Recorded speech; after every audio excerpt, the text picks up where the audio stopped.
première fois, quand on rencontre Daniel et qu'on est militant à la fédération, qu'on rentre à la fédération, d'abord on rencontre sa voix. Et c'est une voix tout de suite qui nous frappe par une voix de fumeuse, vous voyez, une voix un peu rocailleuse, comme ça, accompagnée du franc-parler de Daniel. Donc voilà, on rencontre comme ça une personne qu'on n'a pas encore vue, mais dont on devine l'énergie, l'efficacité, le côté un petit peu rentre-dedans, s'il faut le dire clairement. Et puis vient le temps de la deuxième rencontre. Vous savez, c'est comme en amour, la première fois on a quelques idées sûres, puis la deuxième fois on va avancer. Et donc là, moi quand je suis arrivé dans le bureau de Daniel, c'était effectivement un bureau de fumeuse, complètement enfumé à Solferino, dans cette espèce de bocal qui nous servait de permanence quand on était encore à l'entresol. Et puis voilà, Daniel était derrière son bureau, à pied d'œuvre, parce que Daniel c'est quelqu'un qui passe beaucoup de temps à travailler pour la Fédé à Solferino, qui habite les murs, si j'ose dire. D'ailleurs, tout le monde la connaît là-bas. Moi, je me rappelle d'Harlem Désir qui disait « Ah, mais Daniel Seigno, bien sûr, je la connais. » C'est Daniel, avec son caractère fonceur, rentre dedans. C'est quelqu'un qui va pas hésiter à pousser les portes, à rentrer dans les portes, à se les faire ouvrir. Voilà. Ça fait 20 ans que je connais Daniel Seigno. Je crois que c'était en 94 ou 95. Oui, ça fait presque 20 ans. Je l'ai connu comme militante du PS à Dakar, et puis ensuite comme permanente de la Fédération des Français à l'étranger, un an après ma propre élection. Et donc on a été, elle et moi, pendant presque une décennie, une espèce de couple. Bon, Daniel Seigno, c'est simple. Elle m'a fait une remarque qui nous ressemble, puisque lorsque je me suis engagé dans cette élection législative, ce n'était pas très simple, elle m'a dit « Tu vas y arriver parce que tu aimes les gens ». Et je pense que ça résume la façon dont elle est elle-même en fait, c'est que Daniel est quelqu'un qui aime les gens. Je pense qu'elle m'a soutenu aussi beaucoup pour ça, parce qu'elle s'engage quand elle a confiance, et que cette confiance naît de cette idée que, un peu comme elle, beaucoup comme elle, on sait aimer les autres. Et quand on aime les autres, on aime Daniel. Voilà. Eh bien mes chers camarades, il va nous être très difficile d'imaginer la Fédé sans Daniel. Difficile, impossible même. Vous avez une question sur les statuts, sur le fonctionnement de la Fédé, sur un vote, sur votre adhésion, est-elle à jour ou pas, sur une section, Daniel a la réponse. Elle vous répond toujours avec efficacité, fiabilité, gentillesse, même si elle sait vous remettre sur les rails si nécessaire. Alors, mon message pour toi, Daniel, c'est d'abord un message d'amitié. J'ai toujours beaucoup apprécié ta fidélité. C'est le mot principal, je crois, qui vient à l'esprit quand on pense à toi. Ton engagement aussi, ton engagement à toute épreuve, qui fait que tu as passé des nuits blanches pendant les périodes électorales, que tu as partagé les doigts gelés et la goutte au nez sur la place d'Italie lors de la distribution de tracts, parce que c'est la FFE, c'est la mairie du 13e pour toi aussi. Et j'ai toujours beaucoup apprécié le fait que tu aies toujours des réponses aux questions que j'avais pu avoir. Après tant d'années au service de la Fédération, tu as décidé de prendre une retraite bien méritée. Pendant toutes ces années, tu as été au service de tous les militants de la Fédération. J'ai le souvenir pendant la campagne où tu étais toujours là pour nous aider, pour débroussailler les problèmes, pour trouver des solutions. Je dois avouer qu'au début de nos relations, je considérais un peu Daniel comme le gendarme de la Fédé. Mais dès le début et l'ouverture de la campagne législative, j'ai découvert un autre aspect de sa personnalité, ange gardien. Je me souviens d'elle, qui est en fonction depuis une dizaine d'années maintenant, particulièrement dans cet exercice difficile que sont les commissions de recollement de congrès, où il y a toujours des discussions délicates pour valider les mandats, et Daniel a toujours la bonne réponse aux problèmes que se pose la commission. Mais j'ajoute qu'elle a fait fonctionner cette fédération de façon tout à fait remarquable. Moi, je me rappelle de Daniel depuis très longtemps. Peut-être un des premiers souvenirs que j'ai, mais même si on s'était vu auparavant, c'était un passage à Dakar en 1994. Tu avais déjà une longue mémoire, Daniel, de ce qui s'était passé dans la Fédé au cours des dernières années.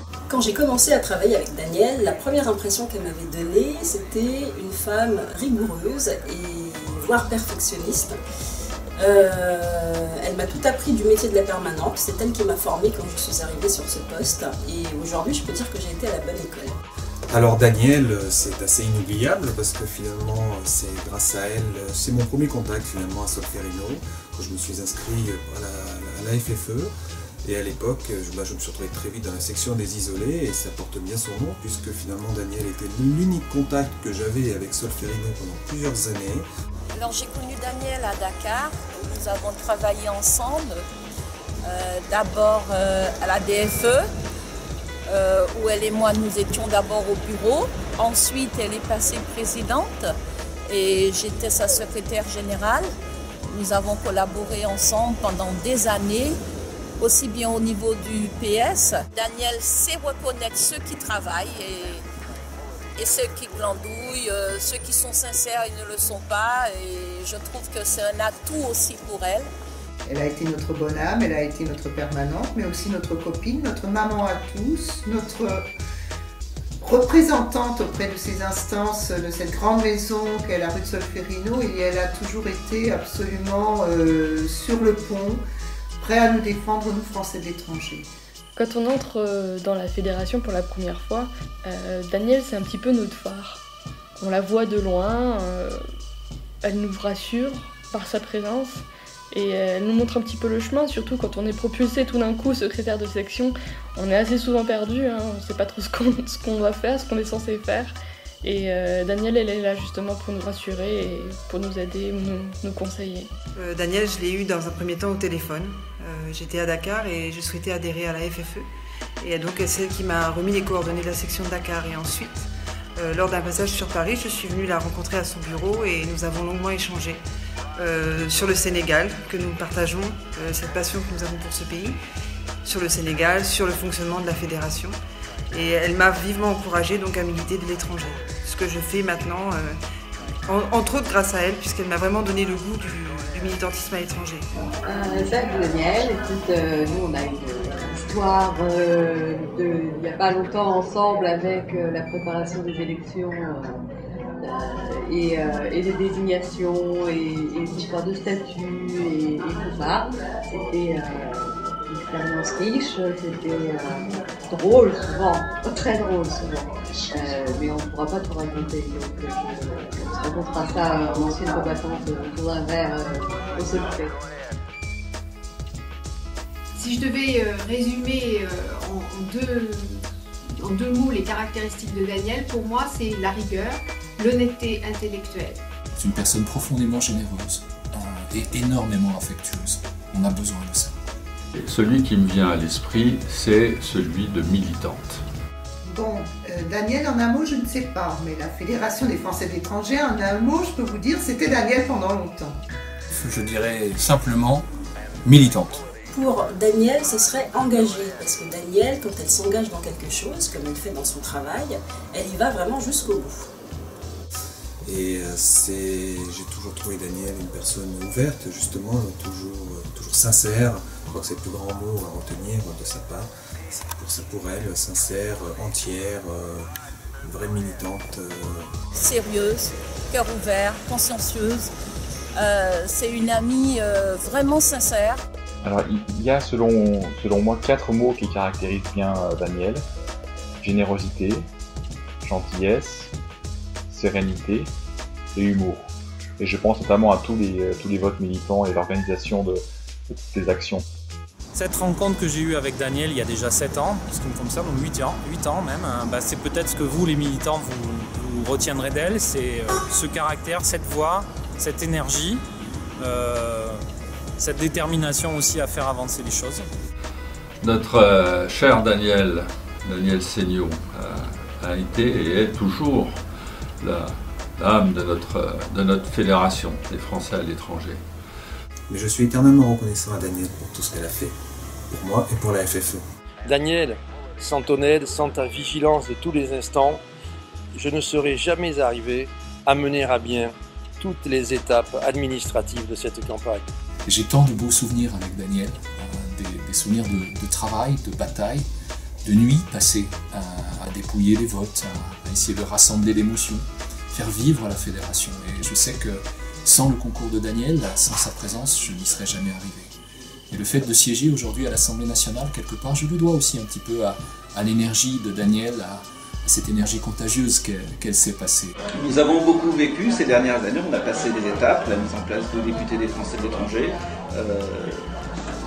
beaucoup de parlementaires en plus, une nouvelle fédération d'une certaine manière, avec ce qui nous attend pour l'année prochaine en 2014. On se demande comment on va réussir à passer cette nouvelle étape sans toi, mais il va falloir qu'on s'y habitue.